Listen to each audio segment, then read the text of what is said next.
Welcome to R biology. অবশেষে অপেক্ষার অবসান, তোমাদের কিন্তু 10 পাস ইউজি 2024-এর রেজাল্ট প্রকাশিত হয়ে গেছে।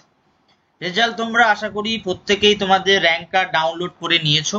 যারা এখনো র্যাঙ্ক কার্ড ডাউনলোড করোনি, তোমরা তোমাদের 10 পাস ইউজির অফিসিয়াল ওয়েবসাইটের নিচের দিকে দেখবে একটা ডাউনলোড র্যাঙ্ক কার্ড বলে বাটন দেয়া আছে, সেখানে ক্লিক করলে তোমার যাবতীয় ডিটেলস দিলে, অর্থাৎ তোমার অ্যাপ্লিকেশন নাম্বার যেটা তোমার ফর্মে আছে এবং তোমার ডেট অফ বার্থ দিলে তুমি কিন্তু ডাউনলোড করে নিতে পারবে।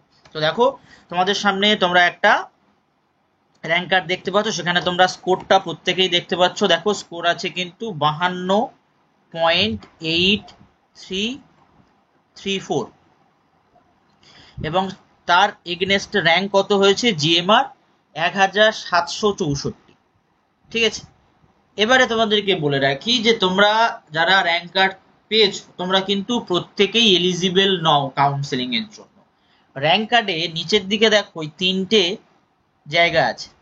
একটা জায়গা হচ্ছে eligibility for centralised E counselling for BSc nursing. যাদের ইএস লেখা আছে একমাত্র তারাই এই কাউন্সেলিং এর জন্য এলিজিবল।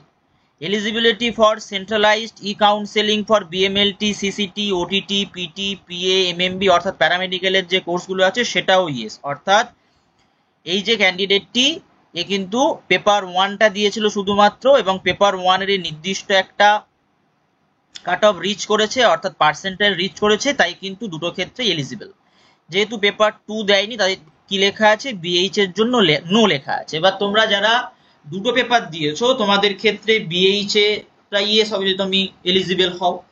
এবারে কারা এলিজিবল নয়, যদি সেই তথ্যটা তোমাদেরকে দিয়ে দিই। দেখো, গত বছর কিন্তু এই এলিজিবিলিটির ব্যাপারটা একটু কম মার্কস ছিল, এবছর কিন্তু মার্কসটা বেড়ে গেছে। দেখো কি বলা হচ্ছে, 50% জন্য কত মার্কস লাগবে, 30.7500। আচ্ছা, এটা কাদের জন্য, এটা ইউআর ক্যান্ডিডেটদের জন্য। যারা আনরিজার্ভ ক্যান্ডিডেট তাদের জন্য কত লাগবে, মাস্ট 30.7500 মাস্ট লাগবে, তবে এই জায়গাটা ইয়েস হবে, না হলে কি হয়ে থাকবে, নো হয়ে থাকবে। নো মানে তুমি কোনোভাবেই বিএসসি নার্সিং কাউন্সেলিং এর জন্য এলিজিবল নও। এই পার্টিকুলার পার্সেন্টাইলটা কাদের জন্য, এই পার্টিকুলার পার্সেন্টাইলটা রিজার্ভ ক্যাটাগরির জন্য, অর্থাৎ যারা ওবিসি এ, ওবিসি বি, তারপর এসসি, এসটি, ইডাব্লিউএস, এই পার্টিকুলার লোকজনদের জন্য কিন্তু এইটা কত, 29.4167। এই পার্টিকুলার মার্কসটা যদি তুমি না পাও, তাও তুমি কি নয়, এলিজিবল নাও, তুমি যদি রিজার্ভ ক্যাটাগরি থেকে হয়ে থাকো।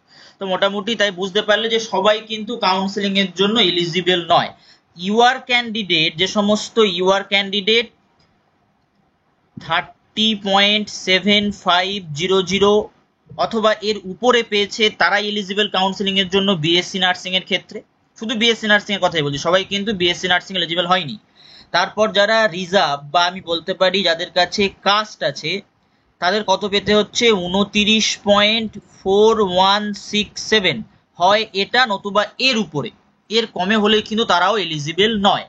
এবারে দেখো, আগের বছর যেহেতু এই পার্সেন্টাইলটা একটু কম ছিল, 23 মতো ছিল, আর এদিকে 22 মতো ছিল, 23.7 ছিল মোস্ট প্রবাবলি, আর 45 পার্সেন্টাইলের ক্ষেত্রে সেটা 22.48 বা 46 ছিল।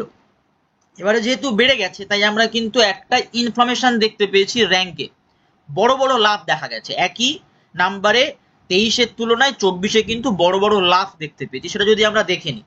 আচ্ছা, তার আগে আমি বলে দিই, 40 পার্সেন্টাইল সেই 28.0833, এই পার্সেন্টেজটার কমে যারা পেয়েছে তারাও কিন্তু অনেক ক্ষেত্রে এলিজিবল হবে না, তাদের যে ক্যাটাগরিতে এই পার্সেন্টাইলটা পেতে হয়।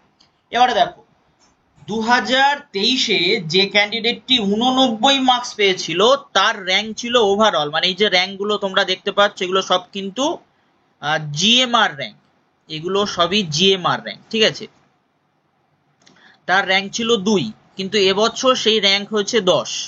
আবার 69.83-তে 2023-এ ছিল 101 র্যাঙ্ক, 2024 সেটা হয়ে গেছে 295।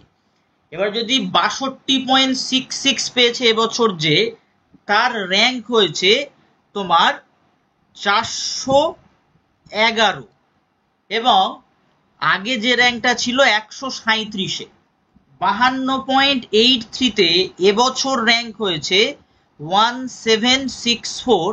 গত বছর যার র্যাঙ্ক ছিল একই নাম্বারে 1043। দেখতে পাচ্ছ কত কত লাভ হয়েছে। 50 নম্বর আগের বছর যে পেয়েছিল তার র্যাঙ্ক ছিল 1449, জিএমআর বলছি, আবার বলে দিচ্ছি জিএমআর। এবছর সেই র্যাঙ্ক হয়েছে 2980।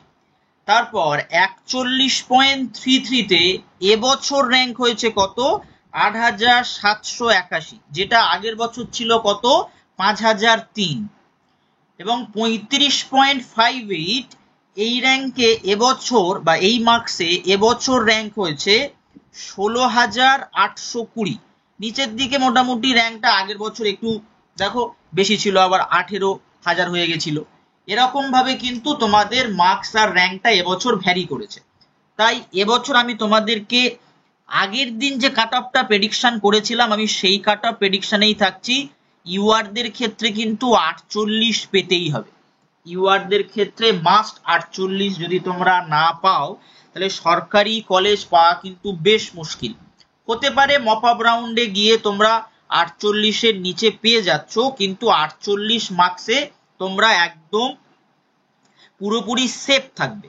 ঠিক আছে, আমি দেখবে আগের দিন কিন্তু এই কাট অফটাই তোমাদের সঙ্গে ডিসকাস করেছিলাম যে কত হতে পারে তোমাদের কাট অফ, আমি আগের দিনই তোমাদের সঙ্গে ডিসকাস করে দিয়েছিলাম। ওবিসি এর ক্ষেত্রে যদি 45 মতো থাকে, 45 থেকে 46 সেফ আছো। ওবিসি বির ক্ষেত্রে সেই কাট অফটা কিন্তু মোটামুটি রিচ করতে পারে, গিয়ে প্রায় এই কাছাকাছি কিন্তু রিচ করে যাবে। ঠিক আছে, বুঝতে পারছো, একদম কাছাকাছি চলে যাবে।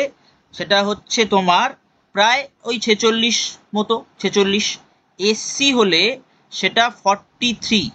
আর এসটি ক্যান্ডিডেট যারা, তারা মোটামুটি তোমাদের ওই কাট অফ যেটা আছে সেটা রিচ করলে তোমাদের কিন্তু একটা সুযোগ থাকবে, মোটামুটি 28 মতো তোমরা পেলেই হয়ে যাবে। তো এই তোমাদের কিন্তু এটা বিএসসি নার্সিং এর কাট অফ আমি বললাম, বিএসসি নার্সিং এর কাট অফ। এবং বাকি কাট অফ জানার জন্য আগের ভিডিওটা আমি পিন কমেন্টে দিয়ে রাখছি, সেখান থেকে দেখে নিও। ওই কাট অফটাই থাকতে চলেছে, ওর থেকে কিন্তু খুব একটা বেশি হেরফের হবে না, হলে +-1 তোমরা কম বেশি করতে পারো। তো আজকের ভিডিওটি এই পর্যন্ত।